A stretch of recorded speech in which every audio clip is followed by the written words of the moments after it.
Hello and welcome to Work Smart Essentials. In this video, we will see how do we apply XLOOKUP on a data.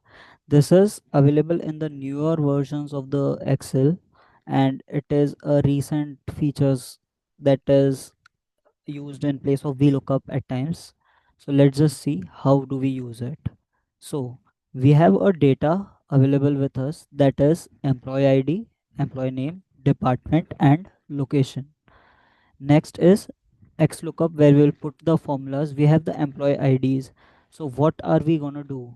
So based on employee ID, we will extract the name, department and location here in the XLOOKUP tab. So we're going to add name, department, and we will also add location using the XLOOKUP. And this all data has been formatted as table so that it's easier for us to apply. How do we want to use the why do we want to use the table? We have a separate video available on our channel, so please do watch that out. So let's just apply the XLOOKUP formula now. Okay, so for the name, just go with me how we apply. Okay, equal to XLOOKUP will use the open bracket. First we will see what is the lookup value. The lookup value in this case is the value to search for. Okay, so employee ID. Next, what it is, lookup array. Where do we want to look it up? We want to look it up in the employee ID. Okay, here in the data set. Next, return array. What do we want in return? We want the name in return. Okay, next, if the employee ID is not found, then what do we have to write? So for that, what we have to do is put the double inverted commas. Let's just write terminated or terminated, right? Now next,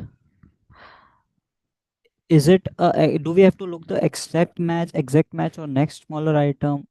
So in this case it is exact match. We will just close the bracket and press enter. So see, the names are there. Okay, see here in 110 it is coming as terminated because it was not able to find the employee ID 110. As you can see, in employee ID data we have only 101 to 105. Next, we will go into departments. Same way, once again, XLOOKUP. What do we want to look into? We want to look into employee ID. Next, data. We will select employee ID. What do we want in return? We want the department. Okay. Next, what it it is not found. We will write not applicable. Okay. Next, exact match again in the similar way. Close bracket and we will press enter. So see, finance, Rohan Mehta is in finance. Okay, so let's just see our data. Rohan Mehta is in finance. Our formula is going fine. Okay, and see, for the terminated employee we have the not applicable because the data was not found. Next, location. Once again, one last time, XLOOKUP. Again, employee ID.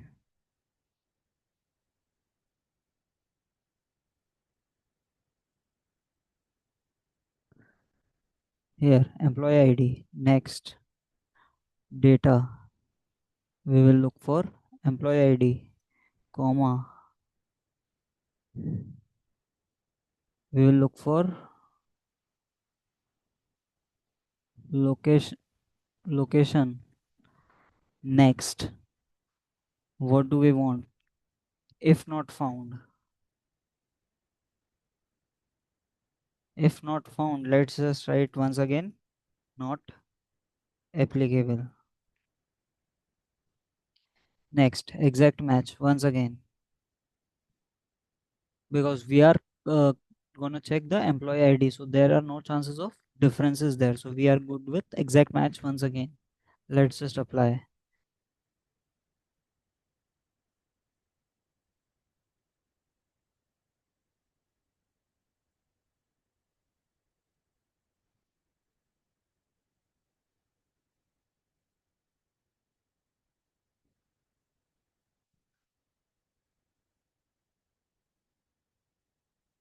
Okay, so I just did a mistake while typing.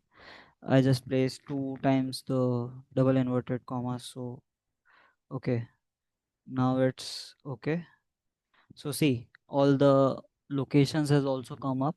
So I think it is very clear of how we want to apply the XLOOKUP formula. This is one of the latest features. And in this XLOOKUP, one thing that we learned in VLOOKUP was it will look only leftwards. But in this case, it can look into any direction. So if you see while applying the formula as well, we are differently selecting the return array. We are not selecting a complete table as we do in VLOOKUP. Okay, so I hope it is clear. Please do like, subscribe, and comment for any queries and what all further videos do you want. Thank you for watching.